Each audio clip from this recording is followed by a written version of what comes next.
ခင်မိုးပကြီးမဟုတ်ပဲအဆိုတော်လူဖရင်းဖြစ်နေတဲ့ဓမ္မစင်ကအစီအစဉ်ကစတော်ဘယ်ရီမျက်နှာဖုံးပိုင်ရှင်ပရိသတ်များအားလုံးမင်္ဂလာပါရှင်လက်ရှိချိန်မှာရုပ်သံ channel တွေနဲ့လူမှုကွန်ရက်စာမျက်နှာတွေထက်မှာအပူပြင်းဆုံးတဲ့လူပြောအများဆုံးဖြစ်နေတဲ့အစီအစဉ်တစ်ခုကိုပြပါဆိုရင်အားလုံးသိကြတဲ့အတိုင်းအောင်မြင်မှုအကြီးအကျယ်ရရှိနေတဲ့ဓမ္မစင်ကအစီအစဉ်ကြီးပဲဖြစ်ပါတယ်ဒီအစီအစဉ်ထဲမှာပါဝင်ရှင်ပြိုင်နေကြတဲ့မျက်နှာဖုံးရှင်တွေဟာဘယ်သူတွေဖြစ်မလဲဆိုတာကိုပရိသတ်တွေကဆယ်လီစုံတောက်ကြီးတွေအသွင်ယူပြီးတော့အပြိုင်ဆိုင်ခံမှန်းနေကြတာတကယ်ကိုစိတ်ဝင်စားစရာကောင်းလာပါတယ်။ပြန်ပွဲစတင်ကလေးကစတော်ဘယ်ရီမျက်နှာဖုံးပိုင်ရှင်စင်မော်ကိုတက်လာတဲ့အချိန်မှာသူရဲ့ချစ်စရာကောင်းတဲ့ဟန်ပန်အမှုရာလေးတွေတိတိကွယ်ကွယ်ခန္ဓာကိုယ်အချိုးအစားလေးတွေနဲ့တီးဆိုသွားတဲ့အတန်ကြီးအတန်ထားအရာအလုံးကတခဲနဲ့ခံမှန်းခဲ့ကြတာကတယောက်တည်းရှိပါတယ်။အဲ့ဒါကတော့မြန်မာတန်စင် pop တခြင်းတွေကိုအပိုင်နိုင်ဆုံးတီးဆိုနိုင်တဲ့ချိုးမြိန်တဲ့အတန်ပိုင်ရှင်လေးလေးတန်ရှင်ခင်ဘိုးပကြီးဆိုပြီးတော့ဖြစ်ပါတယ်။အကဲဖြတ်တိုင်တွေကိုယ်တိုင်ကရောရုပ်သံကြည့်ရှုနေတဲ့ပရိသတ်တွေကပါခင်ဘိုးပကြီးရဲ့အတန်နဲ့အရန်ကိုဆင်တူနေရကြောင်း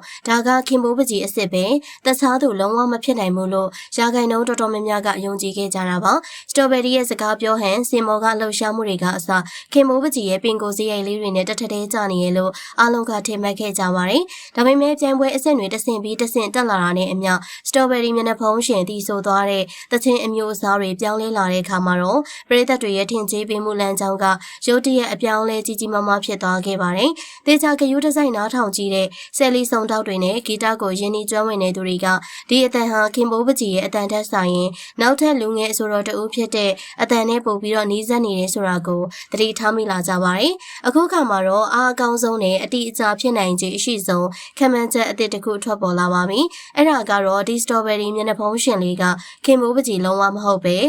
လူငယ်ပရိသတ်တွေရဲ့အသေးကျော်လူဖရင်းဖြစ်တယ်ဆိုပြီးတော့သုံးသပ်ချက်ပါပဲဒီလိုကောက်ချက်ချရတဲ့အဓိကအကြောင်းရင်းတွေကတော့စတော်ဘယ်ရီလေးတီဆိုသွားတဲ့အတန်အတွက်အတန်ကိုယူငင်သုံးဆွဲသွားတဲ့ပုံစံအထူးသဖြင့်အတန်အနေမြင့်ကူးပြောင်းတဲ့နေရာတွေမှာကြားရတဲ့တန်စင်တွေကလူဖရင်းရဲ့တီးတန့်ကိုပိုင်ဆိုဟန်နဲ့တကယ်ကိုတထက်ထဲကျနေတာကိုဂီတဝါသနာရှင်တွေကထောက်ပြလာကြပါတယ်လေယူလေသိန်းလေးတွေကအစလူဖရင်းရဲ့တခြင်းတွေကအတိုင်းပါပဲအတန်တင်တူနေတာမဟုတ်ပါဘူးစင်ပေါ်မှာလှုပ်ရှားသွားလာနေတဲ့အရက်အမောင်းပခုံးအနေထားနဲ့တိတိကွယ်ကွယ်ခန္ဓာကိုယ်အချိုးအစားကအစအဆိုတော်လူဖရင်းရဲ့ခန္ဓာကိုယ်အချိုးအစားနဲ့ကွက်တီဖြစ်နေပါတယ်။စတော်ဘယ်ရီရဲ့ကိုလုံးကိုပေါပိမ့်ပိမ့်တဲ့ပုံစံလေးကခင်ဘိုးပကြီးတဲ့လူဖရင်းနဲ့ပို့ပြီးတော့တေချာသွားစေခဲ့ပါတယ်။လူဖရင်းကခေပေါ်လူငယ်ကြိုက်တဲ့ချင်းတွေကိုသူ့ရဲ့ဟန်ပန်နဲ့အပိုင်နိုင်ဆုံးတီဆိုနိုင်သူတူဖြစ်တယ်လို့စတော်ဘယ်ရီမျက်နှာဖုံးကွယ်ကနေဖြောပြသွားတဲ့အမှုအရာတွေလက်ဟန်ခြေဟန်တွေကလည်းလူဖရင်းစင်ပေါ်မှာတချင်းဆိုရင်လှုပ်လေးရှိတဲ့အမှုအရာတွေနဲ့အတော်လေးကိုတူညီနေတာတွေ့ရပါတယ်။လက်ရှိထွက်ပေါ်နေတဲ့အထောက်အထားတွေ